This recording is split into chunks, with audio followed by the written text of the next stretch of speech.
What I've learned from this is when we get out of this, which we will, no matter how long it takes, but we may have, and we are going to close these other facilities down temporarily so that we can concentrate every cent of our resources towards survival of the park. Then when hopefully tourism recovers sometime in the future, we don't know when, we start into our recovery phase, and the lessons learned from this, we will always be better equipped for something like this, because I do believe the future is holding more of these wobblies for our globe. And I believe the biggest impact to this is the ever-increasing human population. Okonjima's next plan, once we've gone through recovery into our next mode of operation, is going to be a sustainable mode. We're going to change the whole concept of Okonjima, where it must be able to be self-reliant. So when tourism is good, we use every cent we can for our conservation-related dreams. But if this wobbly happens again, in any other way, it doesn't have to be through a pandemic. It could be political, it could be droughts. We just had the worst drought in 100 years last year. You must be able to, and we're going to be much more prepared through changing our ways, where the people that are running the program and the animals that are involved must be able to survive indefinitely. So we must be able to switch to a survival mode by going back to normal farming. That means all the staff on the property are being fed off the property. So we'll bring in domestic stock, which I got rid of 25 years ago, so that when we have to, we don't have to. Right now I'm forced. 20 years ago I put my rifle away and promised never to shoot an animal again. I just had enough, and I didn't feel it was necessary. Now, since COVID, for the first time in 20 years, I've had to dust off my old rifle, and I'm having to take out animals in the park to feed our people.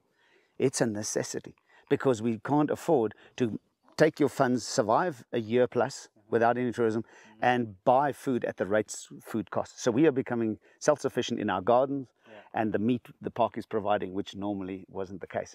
Now we're going to have a system, instead of taking out your animals, we want to bring in domestic stock and use an Allen Savory system has been used very successfully and I've seen it in Zimbabwe and in Kenya, this holistic farming method, where you actually farm a nucleus of animals within your reserve.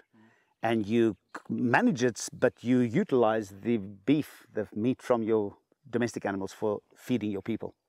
So the idea with tourism going well, you run it like we were, but we must be able to switch very quickly should there's something like this happen, to be able to run indefinitely. We all planned, 6 months, 1 year. Now we don't know when, and we don't want to lose this all before it. So our plans are going to be the plus. The one thing we're going to take out of this is to have a system where you must be able to switch very quickly to a self-sufficient operation. And parks usually are very difficult to do that, because your expenses are high to keep the animals fed, to keep them watered, you and your staff. That's the biggest thing. It always revolves around the people. Where you normally only had 5 people on this property, now you have 200 people. You've got to feed them, and you've got to feed their families, and that makes it very difficult. So I want to make it so that it's more efficient to be able to handle that. It would sadly mean a lot less people, a smaller operation, less of a footprint on the park. But the crux of the matter is concentrate on your conservation practices when there is funding.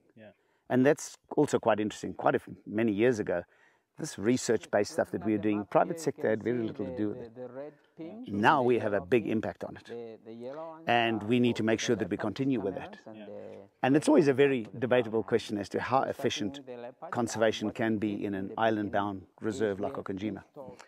And our history started way back. For at least 5 years, I attempted a model like you see in Zambia.